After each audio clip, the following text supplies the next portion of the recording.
Hello, everyone, and welcome to the Season 7, Episode 7 Game of Thrones recap for The Dragon and the Wolf. This is the final episode of the season, and we're basically getting into the final 6 episodes of this entire series. We're coming right up to the end here, and it's absolutely just insane to me, like, how close this whole thing is to being over. We're going to have to wait another year and a half, something ridiculous like that, to get these final 6 episodes. But if they can stick the landing, it'll be one of the most legendary series of all time, so I hope they take their time with it. That being said, we are here to discuss The Dragon and the Wolf. Starts out in one of the more striking shots I've seen with the Unsullied before, standing outside of King's Landing. They're all in perfect rows, perfectly still, just set up and ready in case something goes wrong. And while this is happening, it kind of goes back to Bronn and Jaime, or Bronn is walking along the castle walls. He's getting more pitch ready. He's making sure that this isn't actually a siege, and he's basically getting ready to throw down if that's what it's gonna be, if that's what's gonna happen.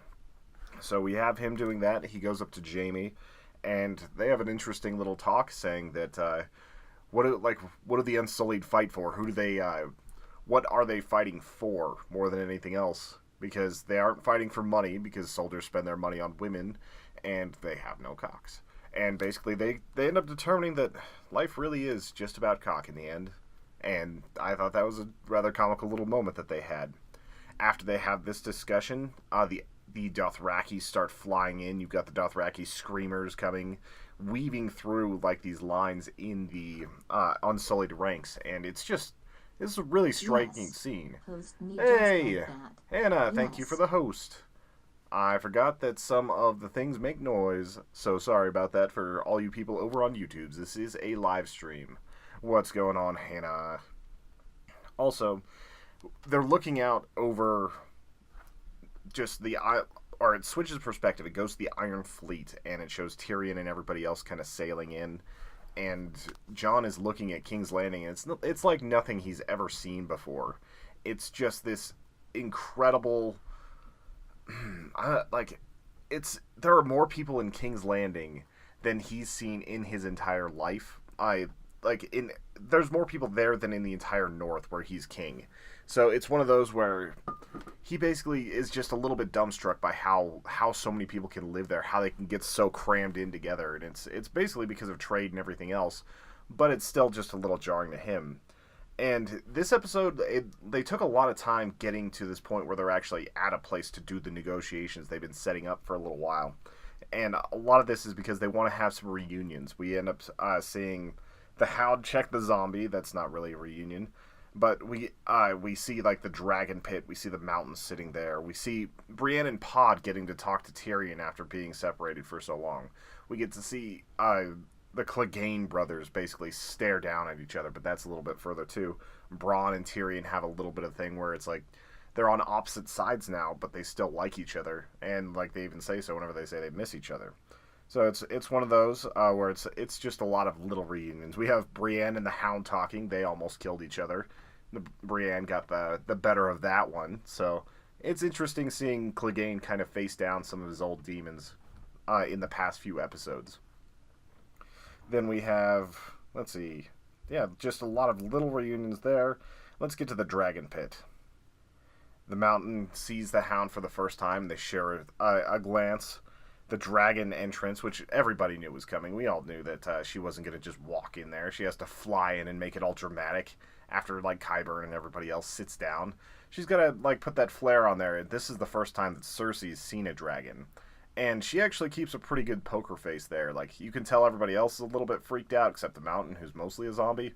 And for her, it's like she's trying not to show any sort of intimidation, and she just absolutely hates her. The biggest hateful glance she gives is to her little brother Tyrion, who obviously is the one who killed her father, and she holds him responsible for the death of her children and many, many, many other things.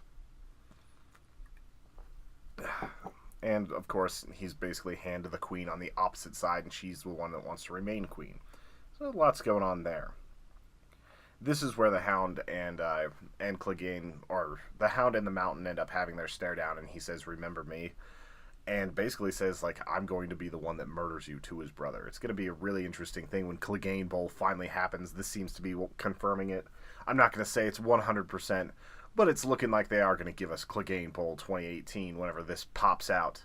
So I'm excited to see what happens there. Keep in mind, if anybody's watching right now, if you have comments or questions about the episode, specifically about a scene that I'm talking about, feel free to put them in the chat because I love that audience participation. Let's see. Whenever the next thing we end up seeing is Euron basically going full snark, which we've come to expect from Euron. He's making dwarf jokes. He's just being a general ass to everybody there that's not him. And look, Euron's enjoyable to me because he's so just braggadocious. He's so not the royal that everybody else is trying to be. And I just enjoy seeing his interactions. And he actually has some things turn on him at the end of this. It's a really interesting thing to show. So we get the... after that, we get Tyrion going up and saying that we've all suffered at the hands of each other. And basically that this new war is more important than any damage they've ever done. It's more important than the fact that people murdered... P.T. Barpun has lost the spin. The robot intern always takes her money. I'm trying to put this into perspective. Like, basically, you got Tyrion going up against all the people that want him dead, especially his sister, the one he's leading armies against, to try and get her to have a truce. And it's shaky at best, so that's why they end up having to go with having the Hound bring this box with the zombie. And for a little bit, I was worried that the zombie was actually, like, de-zombied, and they were going to go through all this trouble just to show him a dead body.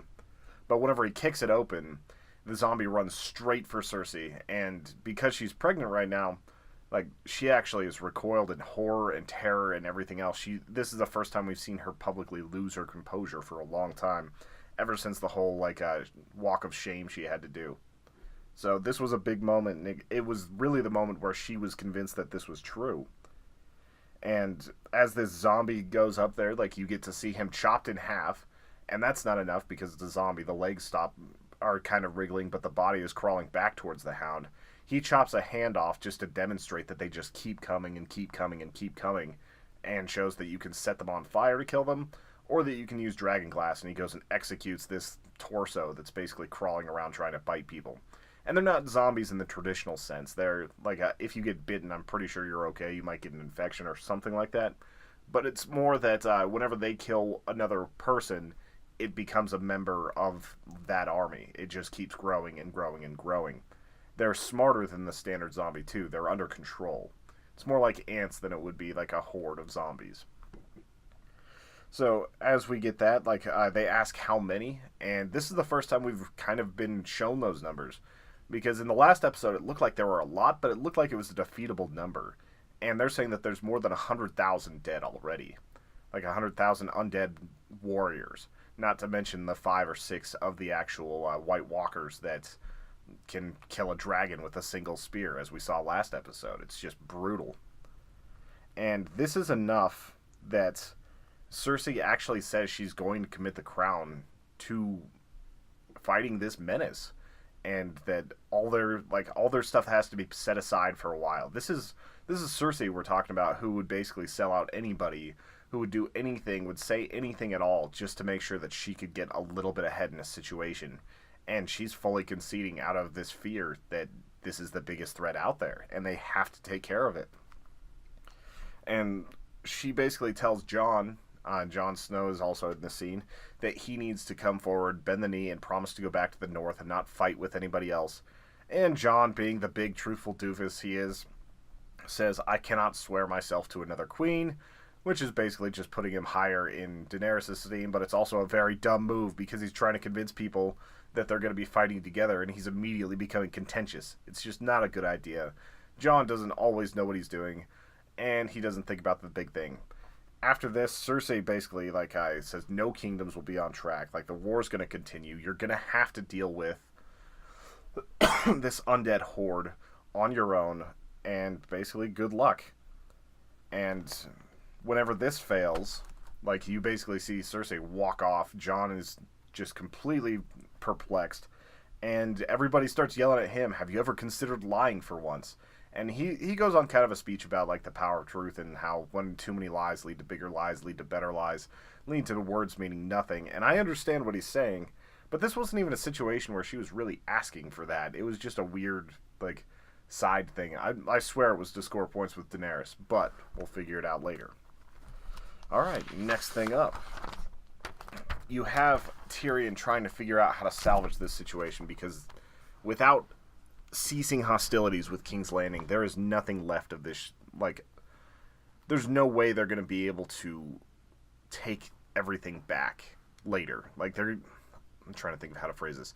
They're going to have a lot of trouble being able to take out the White Walkers to begin with, and by then there's not going to be anything left for them if they decide that they want to come take King's Landing, which of course is what Cersei is afraid of, because they've been coming after her throne for quite a while now. And Tyrion says that the only way they're going to get this done is if he goes and talks to his sister alone. His sister, who's literally schemed to murder him many times. He's threatened to murder her. He's trying to dismantle her empire. And he decides that alone in the middle of King's Landing, without any guards, he's going to go into her chambers and try to convince her differently. And it's a really tense moment. They build it up so that, like, basically the mountain opens the door. Big 415-pound... like Habthor Jorgensen, I can't remember how to say his name. Like, he's just always monstrous on screen, especially in full armor. And he just calmly opens the door, doesn't say a word, and then closes the door behind him. But every step is so measured, it just feels like he's waiting to cut Tyrion down at any second. Excuse me, folks, I still have a cough from last week. And at this point, like, you actually have him come down and talk to Cersei. They break it down for a while about, like, who killed who. How dare you cough like a human person? Yes. And the way they break it down is, it's just tit for tat, back and forth. Tyrion killed his own father, which is Cersei's mother, after Tywin had basically sentenced him to die, even though he knew that he wasn't the one that killed Joffrey. And it's just this whole mess of the Lannister family. It's like, it's not enough that every one of those babies was born from incest, but they have to add, like, all this other family drama where Tyrion, while he was, like, being born because he was dwarf and, like, things went wrong, he killed his mother. He also killed his father, like, with a crossbow bolt. There's just so much drama between these two, and even still, through this, Cersei understands that this is still bigger, but she's trying not to. She's trying to find a reason to kill him. But she also knows, in the end, he is trying to protect the realm and trying to protect everybody else. And she, like, despite her being an almost insane ruler, she can't quite bring herself to derelict duty that much. Like, to ignore the fact that this threat is coming. And in this conversation, the way that she's sitting... What's up, Styleth? If you want to jump on the call, let me hop into Discord real quick. Oh, 15 minutes left on the episode. I see. I'm sorry, we should have talked over Twitter earlier. And get away from here. There'll be spoilers here. I'm talking about the early part of the episode. So, yeah. Thanks for stopping by. We were trying to get Styleth on earlier, but he's in Europe, and sometimes that's hard to get things lined up. But yeah, you have Tyrion slowly realizing that she's pregnant again, and everybody thought that this was the end of the Lannister line, that basically she was too old to have babies. And it's like, it's not a very well-kept secret. He's able to figure it out. And he's able to implore that motherly instinct and basically say, like, if you don't do this, your baby is not going to be able to survive. Your line ends. Everything about the Lannisters just comes to an end. And, like, it's not going to matter, so you need to be part of this. And they'll sort out what happens in the conflict afterwards. They'll see who ends up on the Iron Throne when all is said and done with, instead of just killing each other while there's this giant menace in the north coming. And they share some wine, or they try to, and Cersei doesn't actually drink it, and I think that was one of the first tip-offs to Tyrion that she was pregnant. But, I don't know, this scene kept getting worse for me, because I love Tyrion so much. And, like, he just laid it on thicker and thicker and thicker, where he was trying to see if she was going to kill him. Like, he was bringing up every little thing he's ever done, just waiting for her to get that order to have the mountain chop him in half. Like, yes. Literally, he probably doesn't weigh the same amount as as the mountain's leg. It's one of the more, or it's a fun Twitter account to follow whenever you actually go check out the guy who plays the mountain. He's one of those strongman guys. He's literally named Thor, and he's I think 6'9" and 400 pounds. So he's just a monster. And they turn him into a zombie monster here. But with all the other things going on here, Tyrion's actually able to make the connection with his sister and gets her back to the negotiation tables. And this was... It basically saves the trip. At this point, we see Jon... something I wonder if he gets Thor from working out so much. I get the pun now. I get the pun. I'm sure he does. He probably has like trouble walking most days, considering how much he squats and everything. It's ridiculous. But at this point, we go back to the dragon pits, which for people that don't know, the dragon pits are basically where the Targaryens were forced to store their dragons after a certain amount of time, so that they could kind of, like, the public could see them a little bit, and also because they just needed a place to put them. But they basically treated their dragons as slaves, whereas Dany treats them like her children. In the book, she literally nursed the dragons, so that gets a little bit weird. It just sounds so painful. It must be hard to maintain his daily fitness routine. I get it. I get it. Did you start this yet, Hannah?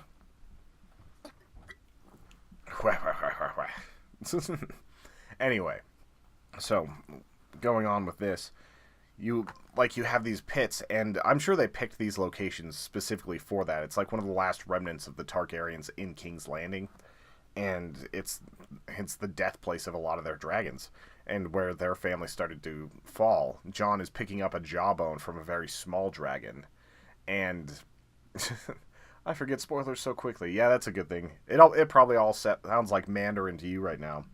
And she says that she respects the hell out of what he said, even though she's kind of mad. And I believe the phrase that Jon uses, "we're fucked." And he keeps saying that because they lost the negotiations. They had people walk out. And then, you can kind of tell that there's probably something going to happen between them, because they talk about secession again, and the fact that she can't have children.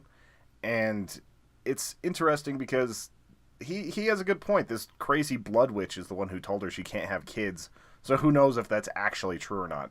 She never got pregnant from Dahario, but who knows if they were, pull-out method, or, they've got Meisters and everything. They might have had some sort of, Game of Thrones birth control. The Romans had a form of it, so I'm sure there's ways of keeping it from happening, especially because she doesn't want to have this, the child of a mercenary. So, could have been that, could be a lot of other things. We'll see if that ends up holding up over time.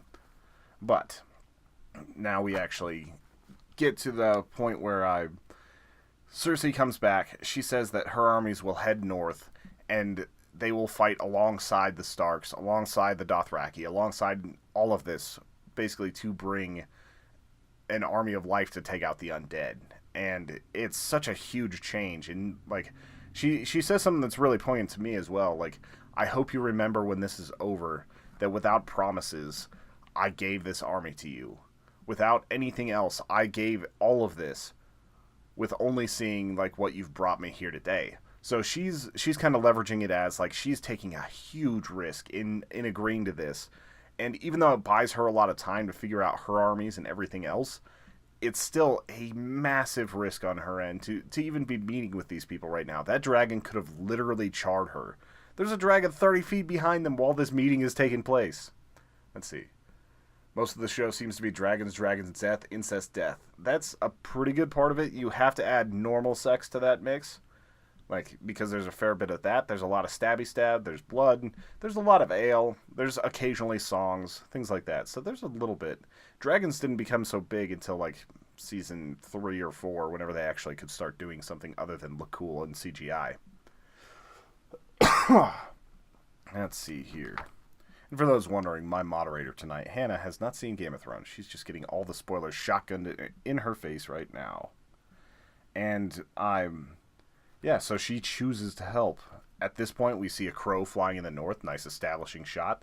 And it becomes just one of these interactions that, I kept feeling was really hammed up and really not, just kind of convoluted. It's Sansa talking to Littlefinger, and Littlefinger is basically breaking it down as like, I think your sister's going to kill you. Like, what would you do? Play this game with me. What's the worst thing that could happen, and what are their motives for doing it? And he's basically trying to exploit this gap between Sansa and Arya. And he's doing a pretty good job of it. He's planted evidence. He's made Arya already confront her a few times. And he's taken away Arya's protector, Brienne. So he's got Sansa more and more isolated. The problem is, the Three-Eyed Raven, her brother, can see everything that's ever happened in history for the last 8,000 years. It's why he's gone kind of derpy. Like, he's got way too much information downloaded. And while Littlefinger is kind of master of information and everything, he doesn't have shit on the Three-Eyed Raven, who gets to go watch everything. I can't tell what that emote is. What is that? It looks like a Post-it note with a party hat from here. But anyway. It's a derpy SpongeBob. Okay, I see it. But then he asks, like, what would Jon be doing? Like, why is Jon bending the knee? He suggests that they might be getting married. Jon is a young man, unmarried, a king. She's a queen, unmarried. It just makes sense. You know, it's a little bit better than the whole, like, sliding thing that happens with a lot of couples nowadays where they just combine resources because it makes sense. But they're actually, like, on the same page with a lot of things. And also, it's his aunt. But he doesn't know that, so it's not as bad. But anyway, let's go on. So, basically, he tries to convince her that Arya wants her dead for... I'm trying to think of the exact way to put it. He wants her dead for betraying the family because she married the Boltons. She wrote that letter. She did all these other things. And she decides that she's going to act on it, and she's going to basically put Arya on trial. Let's see, marrying your aunt. A tale as old as time. My aunt is like 30 years older than my mom, so that would just be weird. They were like senior citizens. Just weird. Yeah, it's enough to make you drink. Alright, next up. We go back to Dragonstone, and the Dothraki are figuring out how to go north. And once again, Jorah of House Friendzoned gets overruled by Jon Snow, basically saying that they need to sail together instead of having her fly to the north with her dragons, which admittedly is a good idea because of how much hate the north has for the Targaryens, and she's just going to show up in the middle of nowhere with her dragons during winter without any of her allies. It's just not a good idea. She would get there faster, but it's not a good idea. The next thing we see from this meeting is Theon, who is trying to kind of recapture his honor. And he might be one of the only Greyjoys that cares about honor, and he lets it lapse, and he does horrific things. Like, he basically was the one who screwed over the Starks in the north and made it so that that they had to go into the wilderness, why they almost all died. It's why Rickon died, why so many Stark children have died, is basically because of Theon, his family, and the Lannisters going against them. And he goes up and he's basically trying to find redemption with Jon. He doesn't understand how Jon can always make the right decision. And Jon basically tells him he doesn't. Most of the things he's done, he regrets in some way or another. There was always a different way he could have handled it. And while he's found his way to be king in the north, it's still with a lot of blood that didn't necessarily have to be shed, and a lot of ways that he didn't have to do it in. And it's just, like, they realize that even though Theon was born of a different dad, he's still kind of Ned Stark's son. He was raised as a Stark, and that's why he's got such a dichotomy where it's like he bounces back and forth between the morality of the Greyjoys, which is their house emblem is the Kraken, and their motto is "We do not sow," which basically makes they steal everything they've ever had. They don't grow crops; they go reaving and just run through these communities and rip everything from the hands of everybody else. And that's the Greyjoy way. It's part of the reason why whenever they went and took out the Greyjoys during their rebellion, why Theon got sent to the Starks. And he just wants to make amends. He wants to do something right for one of the only people that's actually cared about him, the only person that came after him, and that's his sister Yara, who's been captured since the end of the second episode this season. And so he goes and gets on the shore and basically says that these guys need to come and rescue Yara, which that's going to be really tough considering she's being held by Euron, who has the entire fleet, who has everything in his power to basically screw them. He literally gets, like, somebody spits in his face and basically calls him a coward because he ran before instead of dying to try to save his sister. And it's kind of warranted in some ways. Like, why would they follow him whenever he's literally like a coward eunuch and they only care about power in Greyjoy society, or in the Ironborn society, not just the Greyjoys. So he has a fight where he gets the absolute piddle knocked out of him for a while. And then, because he's a eunuch, the guy tries to knee him in the nuts, gets confused, and knees him like 3 more times in the absent nuts. And it kind of, like, oddly turns the tide of the fight, where Euron just kind of, like, smiles and starts beating him back and ends up killing this dude. And then the Greyjoys are like, yeah, we'll go save your sister. It's a weird moment. It really was. Like, I think if I tried to knee somebody in the nuts 3 times and it didn't work, I would suspect something was a little bit different. But thanks to the Boltons, the old pork and beans is gone. But yeah, that's a whole other story from like 4 seasons ago. 3 seasons ago? I'm actually not sure when that happened. Excuse me. Okay, I'm going to get Styleth up in here real quick, just because Styleth is an awesome dude. I got to get the Discords on. Discord. And I need to grab some headphones real quick. Otherwise, you guys are going to hear echoes, echoes, echoes. And we are the human echoes, but we don't want to put echoes whenever we don't need them.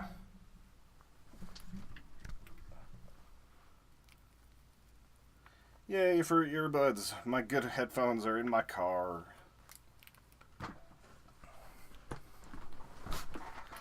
Alright. So Styleth is going to be joining us fresh off the boat here. Like, he's just finished the episode. I'm sure he's got a lot to say about things.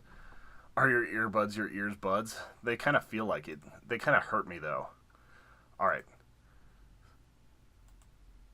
Styleth. Test. Give me another test. Boom, boom. Test. Hello, hello. Alright, I think we got you. That's good. Nice. Now you guys have Styleth on here, who is a streamer over on Mixer, a Game of Thrones fan, and a fan and friend of the Human Echoes crew. Indeed. Give them your contact info real quick. Where can they find you? So I'm basically Styleth everywhere. S-T-Y. I don't know how to spell it. Styleth. Yes, that's basically my nick everywhere. Yep. So. And it's all I know you as. I don't know if that's your real name or not. Nah, it's not. And tell them where you're coming from tonight. Or probably morning over there. Yes, it's morning. It's early morning here in Oslo, Norway. So this is where I am. All right. And Tiny Frank, how's it going? Glad to see you made it. We were just talking about the Greyjoys getting on their ship, or not getting on their ship, but kind of packing up and getting ready to go. How they were planning to go to an island and basically reave it, they were going to kill all the men, and basically take the women and start a new life, because they didn't think the undead would be able to reach the island, and that's all they cared about. Their bond with Daenerys is kind of gone because they don't have a fleet, so they don't really have a need to be around right now. Yeah. And I was talking about how, like, 3 straight knees to the nuts didn't, like, seem to resonate with this guy, and he just kept trying for some reason. I'm sure that would still feel bad. It's like, even if you were to knee a woman between the legs, it's gonna suck. Yeah. He's like, Beyonce, it's just Styleth. I don't think I got the reference there. But anyway, what did you like? I want to get some recap stuff from you, like just a different perspective. We're gonna go back to like the negotiations and things like that. I want to know what you thought of the beginning part of this. I loved her entrance, the Denny's entrance. That was glorious. Yeah, it's also like the most predictable way. Like, everybody's like, "Oh, where's Daenerys?" And it's like, yeah, we know how she's coming in. And she flies in on a dragon. That's glorious. Especially because it's like, okay, Cersei, here's what you've got to face. Yep. Like, just straight up. And it's interesting because back in the day, it wasn't even that hard for the Targaryens to take over cities, because after they melted Harrenhal, I believe, like, they basically just flew to the top of the highest keep and were like, you guys want to melt? Okay, cool. We own you now. So yeah, it's like Tyrion's father said, like 1,000. What castle was it? Harrenhal. That Harrenhal, yeah. They like 1,000 men or 100,000 men couldn't take it, but then he basically came with a dragon and melted everyone inside. Yeah, and It's it's still like, like a very valued keep because it's still yeah, pretty impenetrable. It just looks a little shabbier than it used to be. It was the first place that right. Littlefinger ended up getting to kind of have for a lordship. Like that was gifted Yeah. to him. Yeah, So that's sneaky. yeah, but But yeah, and the negotiation, I was ready for I was waiting for this for them to show a White Walker to Cersei. I was ready for that. yeah, That just and had to happen. I was really worried about that because in the past, whenever the Night's Watch tried to send a package with like a hand that was all twitching, and by the time it got to the south, it was Right. just like really Oh one yeah. hand. Oh, I was really nervous there when he opened the lid and nothing popped up. I was like, "Oh Yeah, no, especially because he barely it's poked dead." it in the ship, and it just like started Yeah. shaking. So that was a good fake out that Right. they were able to add with that one. Yep. I was sitting there thinking, "God damn it! All right, it's gone. It's done now." Yeah, and if they wouldn't But have been no. able to show it, like if it was just a dead body in a box, like I don't know if they would have Yeah, made it right. out of King's Landing. Like, I doubt it. yeah, it would have been like, okay, we're done here. Mountain's gonna go fight. It would be an awesome fight to see, just all those different people there. But Well, yeah, it was just like it would just be the most awkward moment ever. Like it would be yeah, cringeworthy for sure. yeah, for sure. Anything else from the Always. beginning part of the episode before you got on that you'd like to talk about, or should we just keep rolling with the episode? I'm skipping through it here. No, nothing really. All right. It's really good fake out. Yeah, that Uh, really good fake out there. mm, And now, basically, we are looking at. I gotta go to the next page. Basically, this is a really, really intense scene where you've got Arya being put on trial by the looks of it. Like you've got Sansa at the head of a table. There's a bunch of Winterfell guards, a bunch of Knights of the Vale, and all the tables have been yes. cleared out. They're on both sides. It's clear that like this is a situation that no one could escape from, Yep. and the way like Bran is looking at them. That Oscar Oh yeah. performance, though, yeah, definitely KD Studios, and like Bran is overlooking him, and I'm just like, how? It was so frustrating because Sansa starts reading, "You are accused of murder and treason," and I'm like, Yeah. well, yeah, she's certainly murdered a lot of people, but when has she ever Right. committed any? Like, I guess this could be considered treason, trying to like usurp the like ladyship of Winterfell from her sister, but then like they look over and it's like Peter Baelish. And I'm like, oh Yes. snap! This is finally it. It's finally gonna happen. Yes. Yes. And I was listening to the radio this morning, or yeah, earlier this morning, and the reporter said, "So this has to happen. This has to happen. The Yeah, exact thing that just happened. He has to be stood trial or something." yeah, and like And then it happens. it finally happens, and not only that, like because Braun can download the whole of like Westeros's internet into his forehead, like they're able to Yeah. be like, "This was your dagger. This was like, this is what you said whenever you threatened our father." And I kept feeling like this is so like the conflict between Arya and Sansa was just so convoluted, and it didn't. Yeah, tree wire net. Exactly. But like it felt so convoluted and felt so fake to me, and like I kept trying to figure out like, do they know? Is it actually fake? Is it like is this something Right. where like they're playing him as much as he's trying to play them? Like what is going on with this? Yeah. Are And they bluffing him? Yeah. and I'm not sure when the beans were spilled. Like if this was something where they were standing outside like the weirwood tree or something, and Bran was like, "Oh yeah, Peter Baelish also killed Dad," and, like like just in his Mm, weird little way of doing it. So I'm not sure exactly how those like all those dots got connected, but I'm so mm. glad that it actually happened like this. Yes. It did feel almost like a little anticlimactic considering what Littlefinger has done to everybody else. Yeah, I've been waiting so damn long for Littlefinger to die to the Starks. I would have been so mad if it was anybody else, because almost any other family probably could find something to kill Littlefinger for. Most likely, yeah.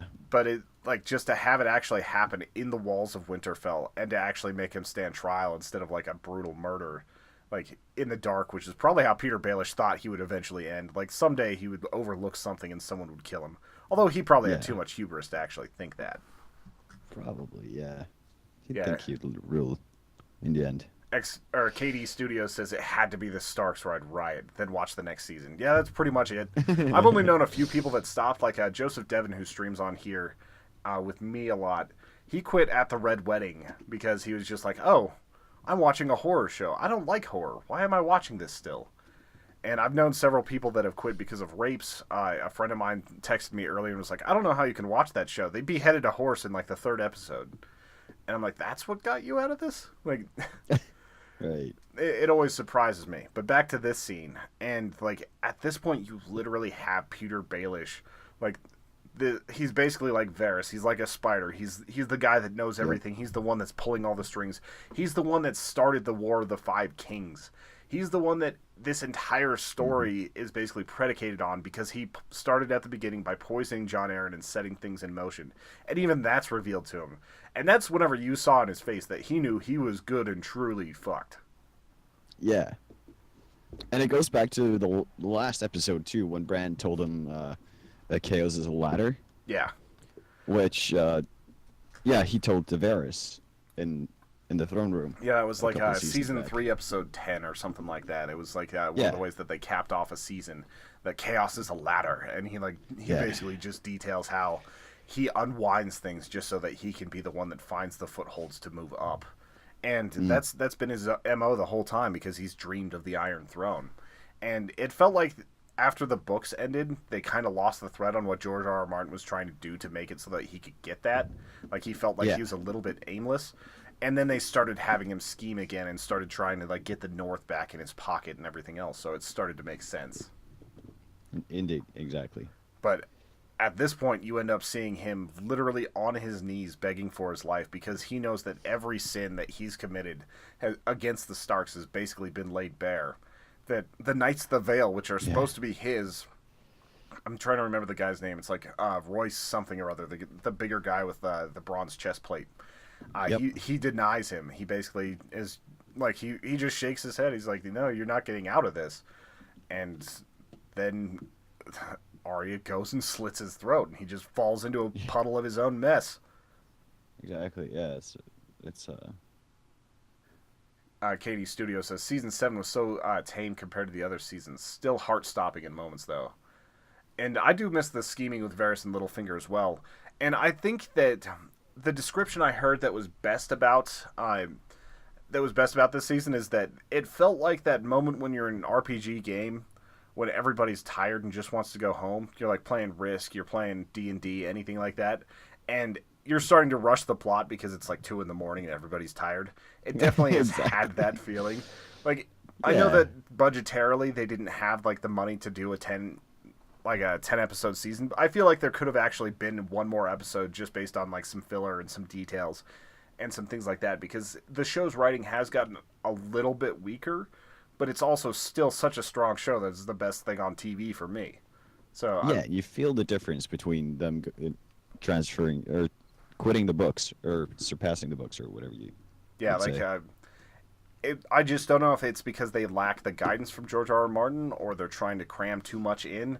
People used to say that this was an unadaptable series because it was just so big. I really don't think you could do it as movies, even if you did like a 3-hour movie per.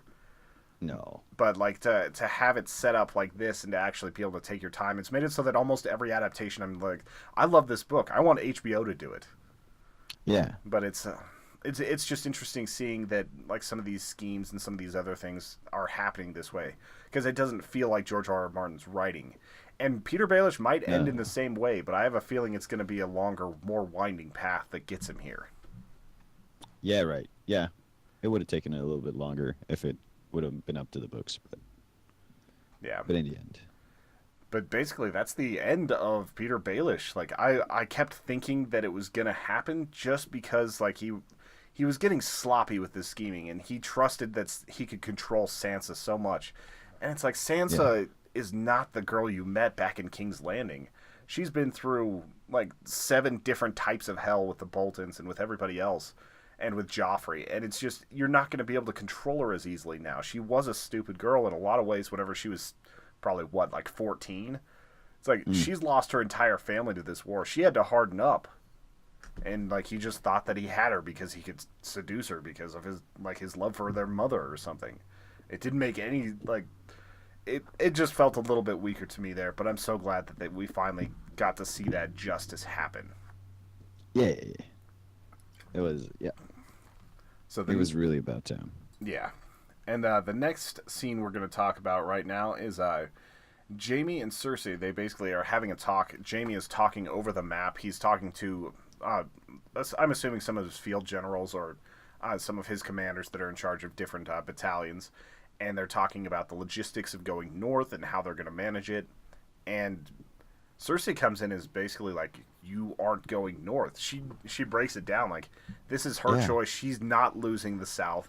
She's gonna take back what's there. She's gonna take over the castles and the lands lost, and she's basically gonna use her like the Lannister forces to go completely against what she was talking about earlier, and just let the Northerners take the brunt of the damage. Yeah, this was like halfway surprising to me, but halfway not, because I definitely saw a plot where Cersei and the Lannister army fought together with Jon and Dany, Yeah. but at the same time, it's so unlikely that, yeah. Well, something I like could this see has happened. Jamie fighting for them. Like I never saw like Cersei being the one that would be able to pull all that Yeah. off. And Right. but Jamie in the end is still a full-on knight, and he's still as honorable, or he's trying to be more honorable. He's always struggled with it because the loyalty to his sister makes him do terrible things. But at the same time, Yeah. he's also a very competent field general. He's also very good at fighting. He knows what he's doing when controlling these armies, and he understands the threat to King's Landing and the entire realm just as much as anybody. He saw the dead at the meeting earlier. Yeah, I thought Yeah. Queenslayer was going to be happening today, like with the way that was starting to go, KD. Yeah. Like, we've talked about the prophecy on here before. Maggie the Frog basically said that she was going to have, like, children with golden crowns and golden shrouds because they were all going to die. She never mentioned a fourth kid, which either means they're going off the books or the kid's never going to get born.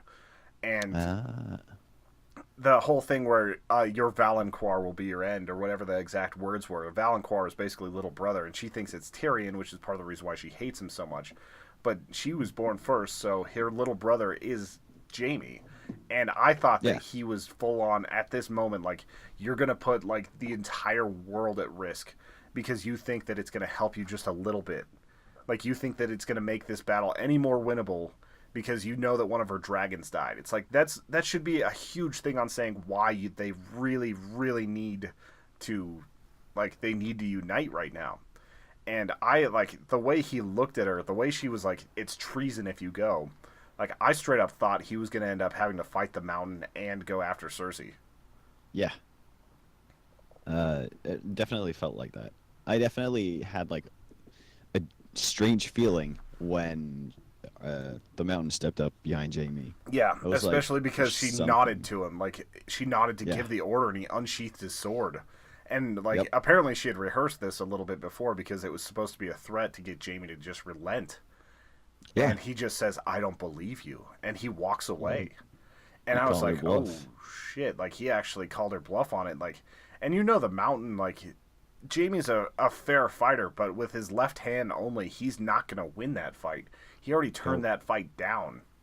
And Yeah. KD Studios is dropping something that I'm not going to put in this episode just in case people are wondering. I don't want to put that spoiler out there. I could definitely see that happening, but it also seems like kind of a cheap trick. So maybe we'll talk about that at the end. I don't want to put that out there because at this point, like, I'm sure the script is written, but it's going to change 50 times by the time they get to filming and everything else. I do love rumors, though. There's a lot of rumors that end up being true. One of the weirdest rumors that people had for a long time. Did you ever hear this one that when the Mountain took his helmet off, it was going to be Joffrey's head?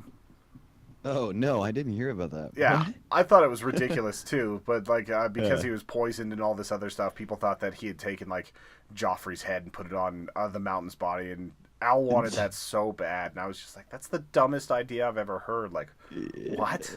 And he wanted it so bad, and I'm so glad they didn't go that far with it. Like, that would have just been weird and dumb. And yeah, you wanted him to be more than Frankensteinish. I kind of miss like the angry Mountain from before. Like, I really liked the way he fought with the Martells and everything else. Like, that was just a brutal fighter. And like, he's such a terrible guy, but we are going to get Clegane Bull at something. Yeah, he's a little bit of a lapdog now. I think he has more agency than he's letting on, but he's also in a pretty high position of power right now. He's literally like the head of the King's Guard. So maybe Yep. it's more that he just likes his job and he gets to stand there and be ominous. And he's always standing there. Like every scene with Cersei, he's just going to be there. But yeah, back to the Queenslayer thing.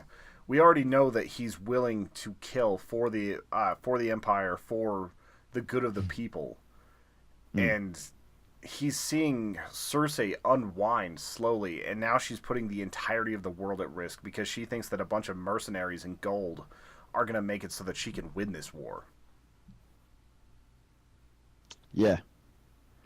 So it's one of these things where I don't see where she's like, I understand that she wants to win, but she's got to win up in the north before she can do this. Like Tyrion's basically given her the perfect out to survive and save her baby. Like Right. If they went and helped in the north, I guarantee you that Daenerys would basically be like, "All right, here's Casterly Rock back. Swear fealty to me, and you guys can go back to Casterly Rock." Like Yeah. I'm pretty sure that they would have that option, especially because they're going to fight together to save the world. Like that's the type of thing that you would get for that sort of action. It's the only way that she could really save her. Yeah. Yeah. And keeping did you discuss the comment that George R. Martin made about the finish of the entire series? I don't the think so. bittersweet, the bittersweet. Like he only said the ending is going to be bittersweet. Right? That's pretty much Game of Thrones. Yeah. So I had a feeling like, okay, if they go up fighting, they're eventually gonna maybe defeat the White Walkers and then, end up fighting each other. Yeah. And it's just that the wheel keeps on rolling. She doesn't break the wheel; it just keeps on going. That, or Yeah, they're going to and- end up ruling over what's left of a broken world. right. And if they were gonna end up fighting together, but then against each other, Cersei would have probably lost, and you'd feel like sorry for her because she did the retribution where she said, "All right, fuck it, we'll fight with you, Yeah. and defend the world." But in the end, she'd probably betray them, Yeah. and I feel like that would have worked out. Yeah. Yeah, Tiny Frank says, "I don't know if they win the war," and that's entirely true. That Yeah, could be exactly. the ultimate George R. R. Martin. Oh thing, yeah. Where like, you know what? These people were just bad, and they're gone now. And I would Yeah. rather see a world of undead people that at least get along than this constant war and bickering and death that keeps on Right? happening. So I That can might almost be see it, him pulling it too. off. That would be the That biggest, like the weirdest payoff in all of TV history, though. That the Right. world is just over. There's nothing left. And Yeah. you go back to I don't know if it was a prophecy, but like remember whenever you see Daenerys walking towards the Iron Throne, and it's just snowing in the chamber, everything's in ruin. It's like Yeah. no matter what happens, they're going to be looking at a world that's completely diminished. It's going to be like after the long night, and somebody's Yes. going to end up ruling over the ashes, despite what Tyrion warns against.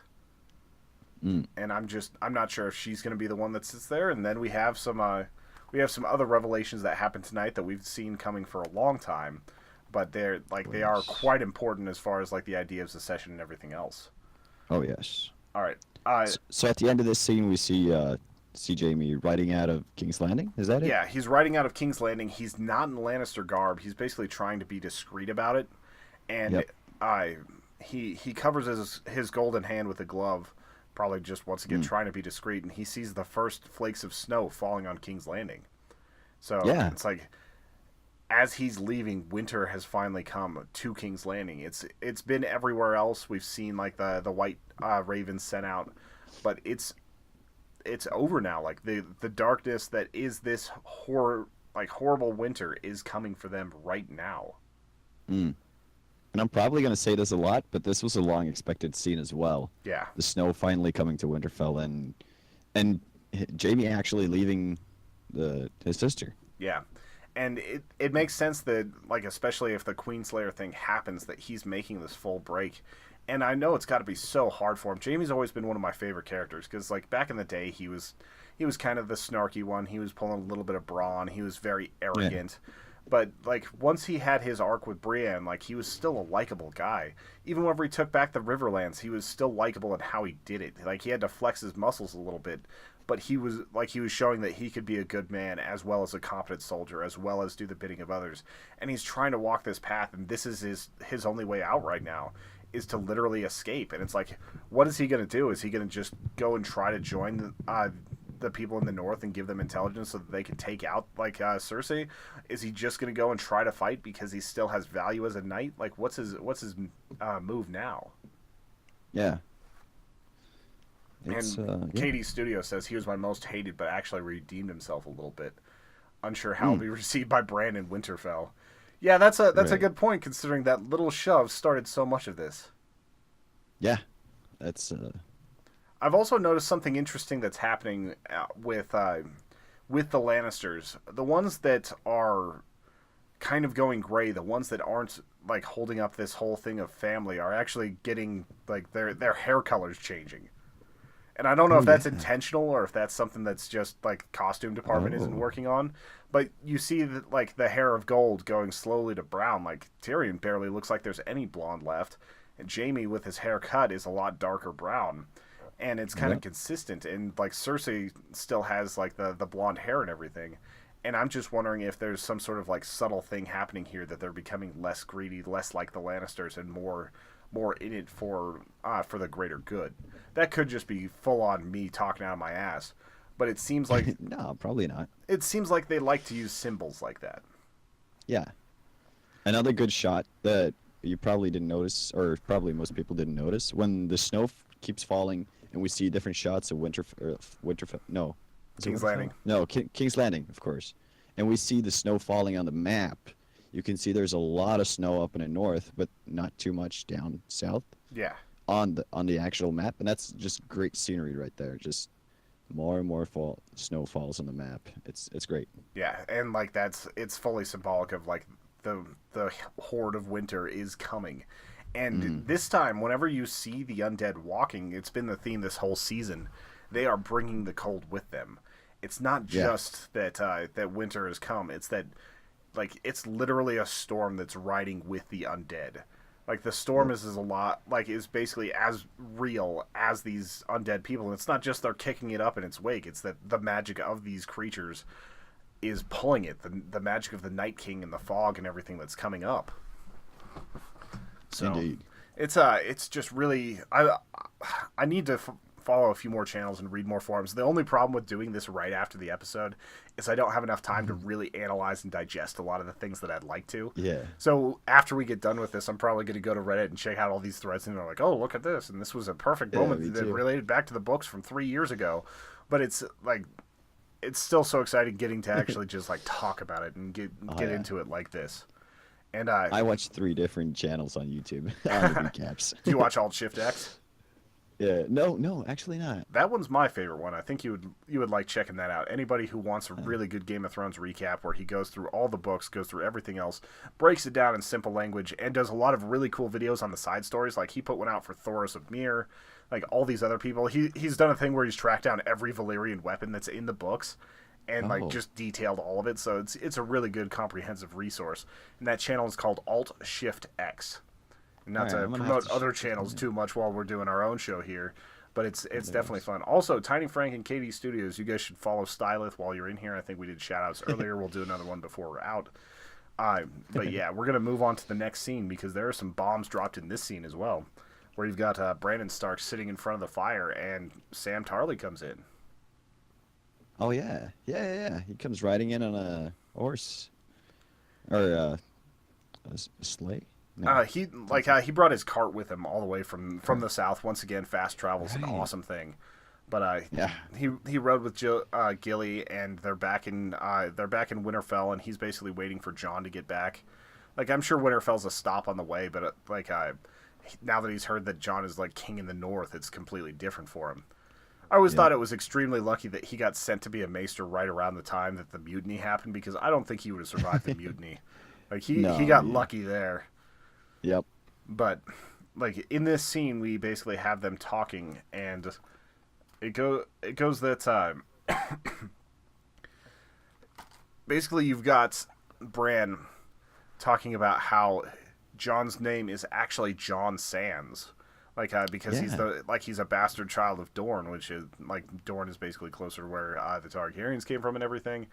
And then thinking back to what Gilead read to him, that Rhaegar had actually gotten his divorce or his marriage annulled and married Lyanna, then Bran is able to kind of warg out and see that marriage happening on the riverfront.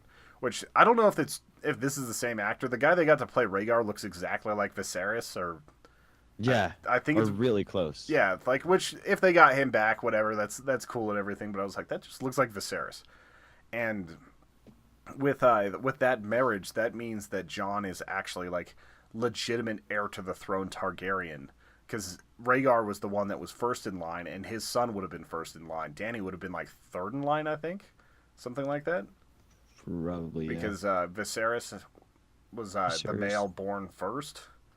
So Yeah. I'm pretty sure she was third in line, and Jon would now be first. And what was interesting is I knew that was coming. We kind of knew that it was going to Yeah. be Rhaegar and Lyanna, but I didn't expect that his name was actually Aegon Targaryen. No, I did not expect that. That was really great that we finally got to hear that. Yeah, it's just absolutely like it's bizarre to me that it.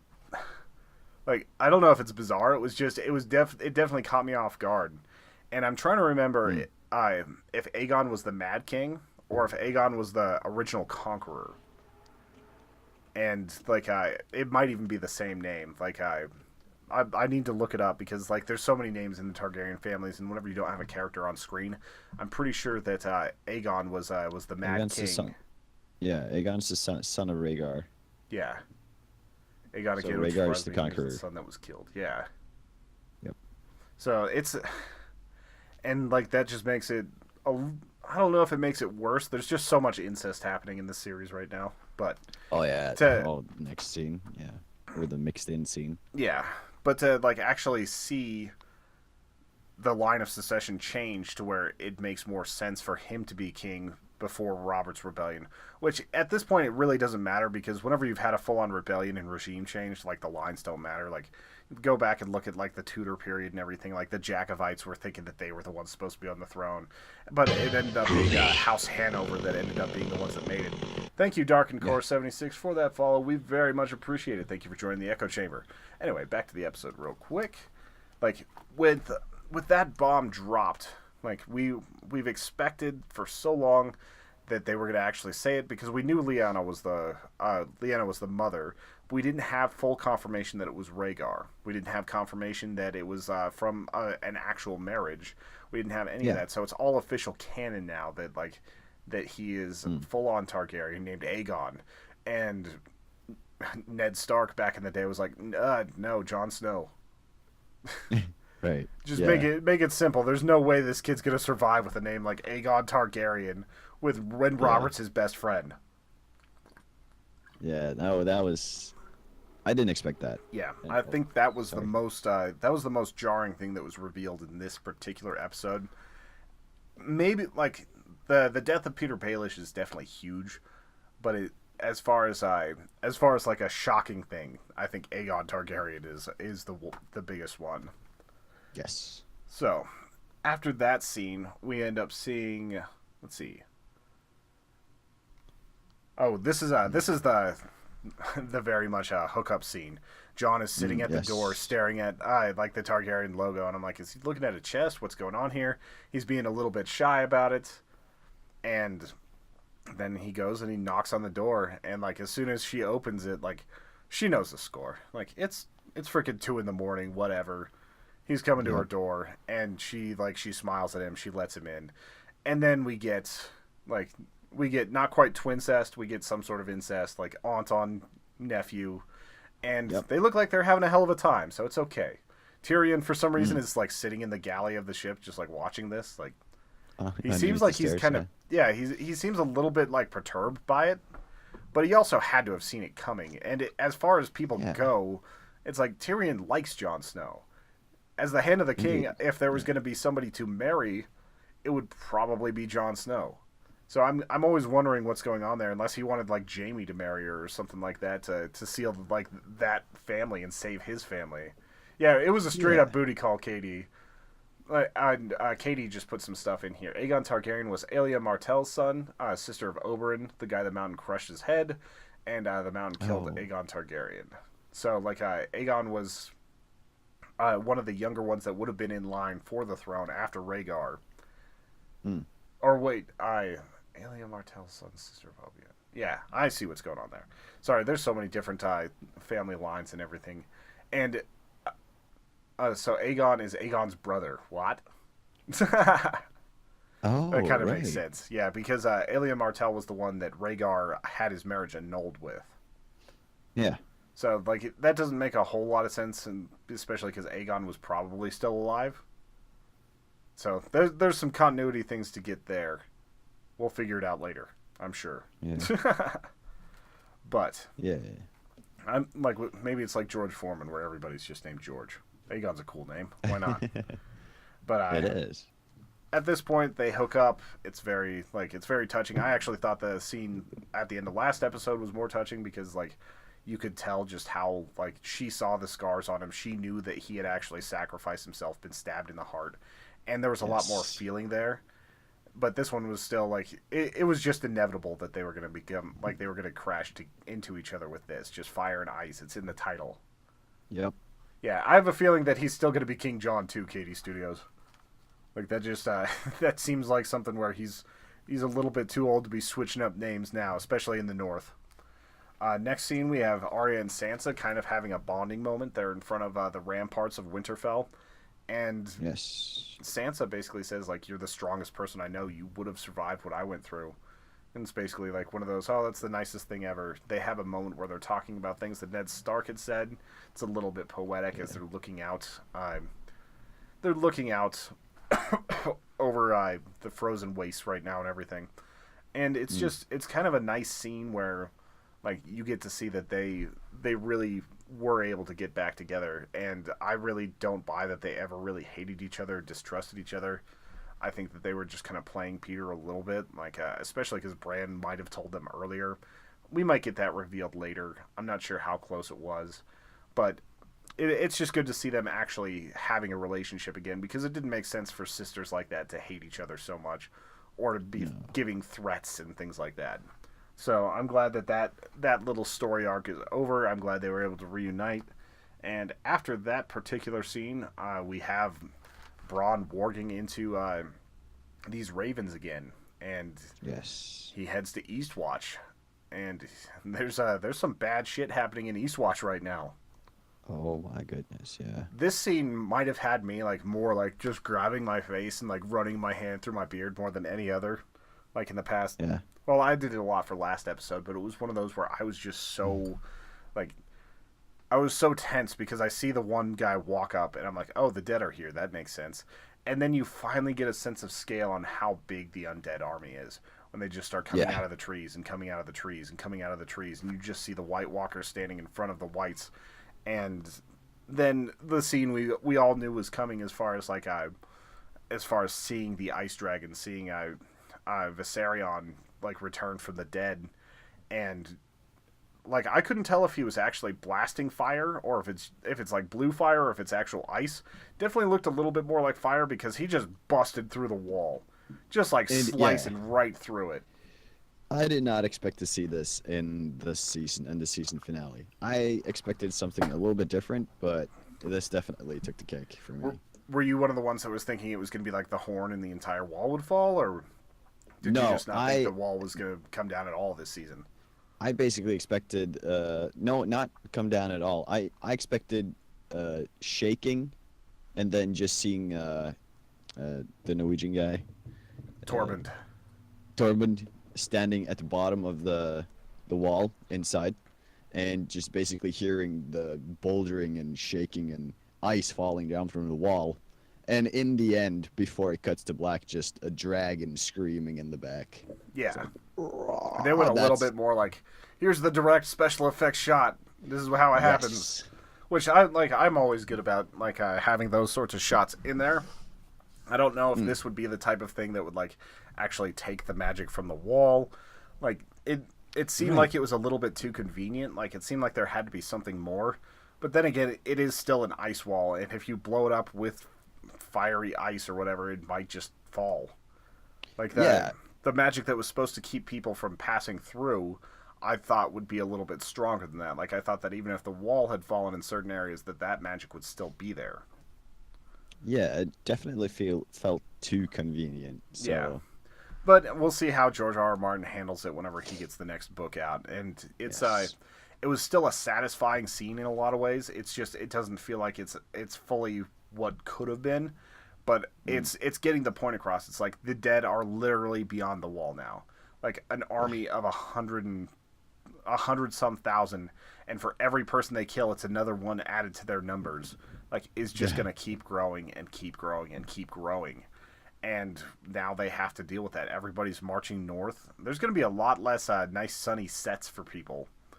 Like Yep. I remember reading about how like whenever they film in Iceland and all these other places, like it took them a month to film the Battle of the Bastards and some of these other scenes where they're out and it's just so much harder on Kit Harington and some of these other actors just having to be in the cold all the time, whereas everybody else that's in King's Landing is like drinking wine and sitting in Morocco. Right. It's just so Yeah. much nicer, and now everybody's kind of colliding to the point where you just see so many big faces on screen. Right. The only guy not being affected by it is Tormund because he basically lives in the icy weather of Norway. Yeah, and we don't know if he made it out of this or not. Like, I don't No. see how he could have. Like, the wall's literally crumbling on the stairs. Like, even if he gets out, like, is he going to be able to avoid the army of the undead? He's very wily, and he's very able to survive, but I'm just not 100% sure Tormund made it. So we'll see next season, like, if it's in the budget to keep Tormund, and we'll figure it out from there. So I know we've got a couple people out there. Like, is there anyone that has questions on the episode, any comments or anything like that? And I think you and I will just discuss what you think is coming up for season 8. Yes. So we know that there's 6 episodes left. There's a lot to be solved in the next Yeah. 6 episodes. It sounds like you're basically betting on, let's see, yeah, it's going to be 6 episodes from what I heard at KD. And it sounds like you believe that the Queen Slayer is going to happen, which I believe that too. I think that's going to be how Cersei ends up getting it in the end. Pretty sure we're going to see Clegane Bowl at some point because they hyped it up in this episode. They had the boxing stare down, the McGregor versus Mayweather moment. Yes. I'm trying to decide if Dany's going to be the one that finally gets on the Iron Throne. It feels like she's going to, but it could also be, Clegane Bowl, Null4 says. Or if it's going to be Jon, or if they're kind of share it. Because even if they get married and that was just, that wasn't just a booty call, it's like, are they really going to, like, is she going to want to share the throne? She's wanted to be the head honcho forever, and Jon doesn't really want to lead. He was just kind of forced into that position. It's just interesting. Right. Like, Yeah. I feel like no one will get the throne. It'll be a democracy or something. That doesn't sound very George R. R. Martin. The Nope. symbolic thing by Dany melting the throne, that could be true. I could definitely see that. If she wants to break the wheel, she might have to do that. Also, thank you, Red Shark, for that follow. We very much appreciate it. The White Walkers win, says Null Force. I could definitely see that too. It's not out of Yeah. the question. Like we might be rooting for the wrong people. Yeah. Everyone dies. Yeah, like George R. R. Martin just trying to describe how shitty the world's gotten and how corrupt and evil everyone is. Yeah. And now the cleansing of the world comes in like the flood or Noah's flood. Yeah, and it's interesting because last time humans ended up winning partially because the children of the forest were able to help them. And the Yes. children of the forest are gone now. So it's like, they don't really have a whole lot of supernatural help other than the dragons and the the three-eyed raven. And Yeah. Katie, I don't believe that at all. Like the whole Bran being the Night King, I don't believe that one bit. That's a theory that's actually pissed me off because it's like they're diametrically opposed. It doesn't make any sense. Like Right. maybe someone should break it down for me, but I just don't think it's true. Like we've seen the reaction where the crows all of a sudden get to the Night King and they end up like getting kind of dispelled, things like that. It just doesn't make any sense to me. Like I didn't even click on the threads for it because I thought it was such an absurd idea. Yeah, it's not gonna happen.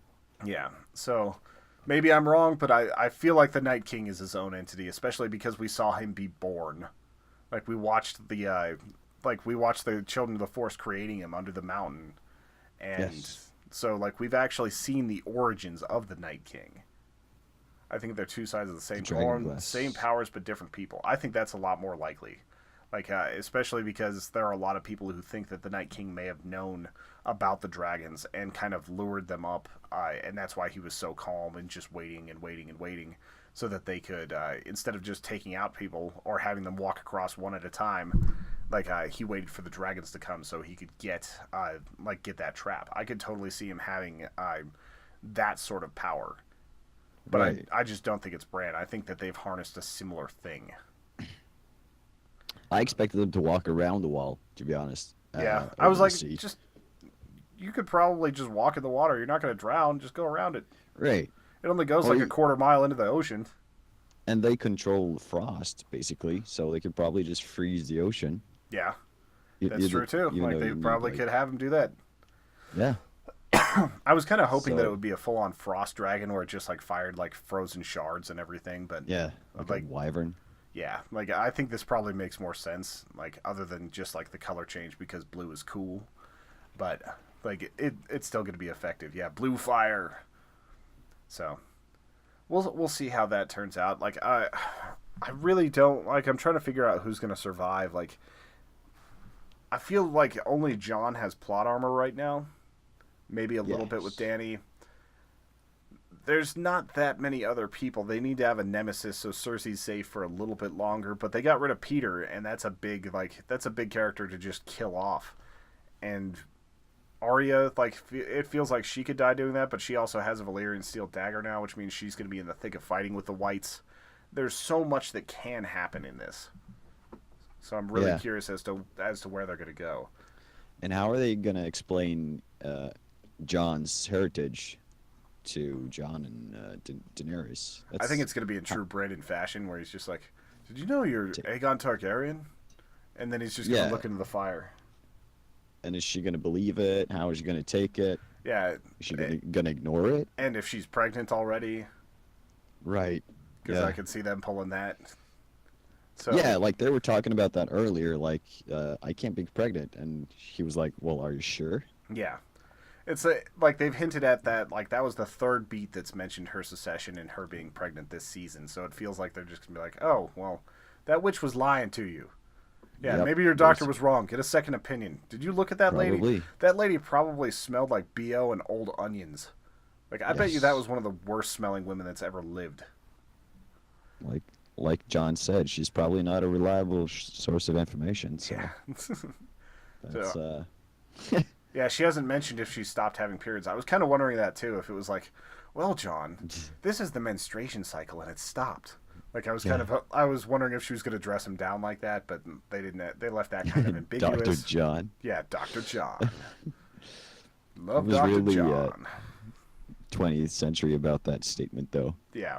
Are you sure your doctor has a reliable source of information? It's like, holy shit. Are you living in 2015 right now? It's like, did you read the label on the thing that you're Right? taking right now? I'm pretty sure that's birth control.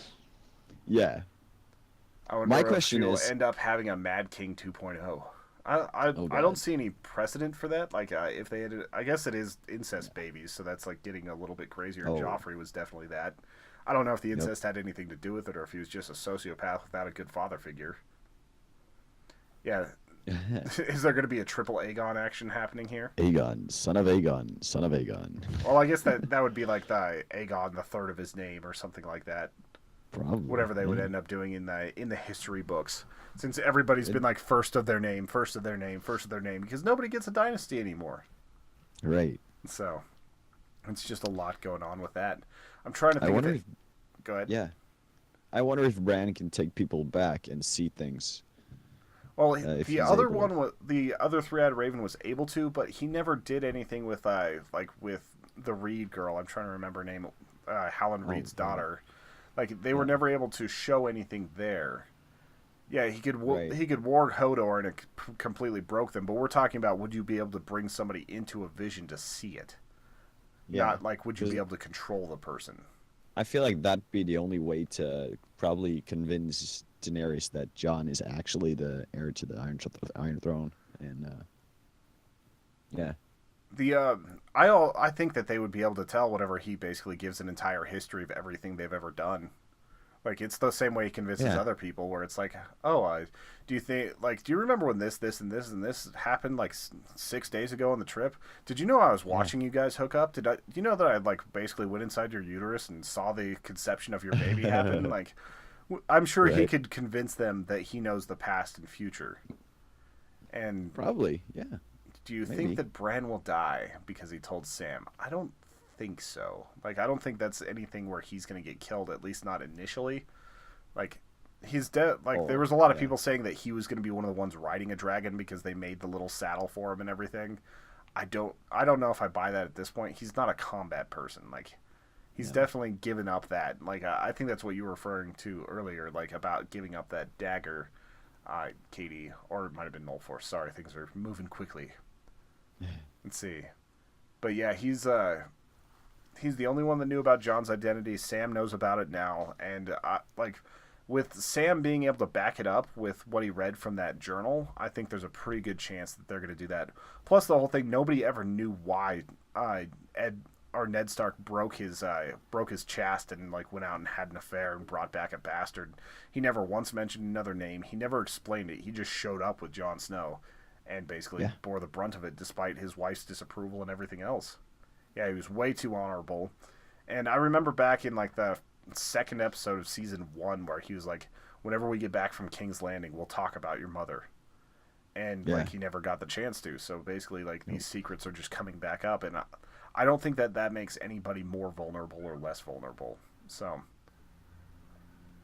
also, this has run Yeah. about 45 minutes longer than the Oh. other recaps. So Oops. we're probably going to be Well. wrapping this up unless there's any final comments. Like, what do you think? Like, do you have anything left to say about this episode? It is No, definitely a not. major recap, Katie. Yes. Not at the time. No. I feel like we covered most of it. Yep. So. And for the YouTubers that are watching this later, if you have any theories, if you have anything you want to talk about, put it in the comments below. You can watch our live recaps on Mixer. I'm not sure what we're going to be doing next. I think Al might be doing Z Nation or something like that on Mixer. We'll see. But thank you all for checking this out. Thank you for the new follows over on Mixer. Thank you for the commentary, Katie Studios, Null Force, Tiny Frank, PT Barpun. There was a lot more people tonight, and it was nice to get to talk to you guys about this particular episode. I'll definitely bring this back in a year and a half or whatever it is, whenever we get the next season. It's going to be 6 episodes, and it's going to be a long time from now. So we're just going to sit here in our speculation and just rewatch things and hope that there's some other good HBO shows, because it's a long way to Westworld. Like, we Yep. still got a few Oh, more yeah. months for that. That'll be in 2018.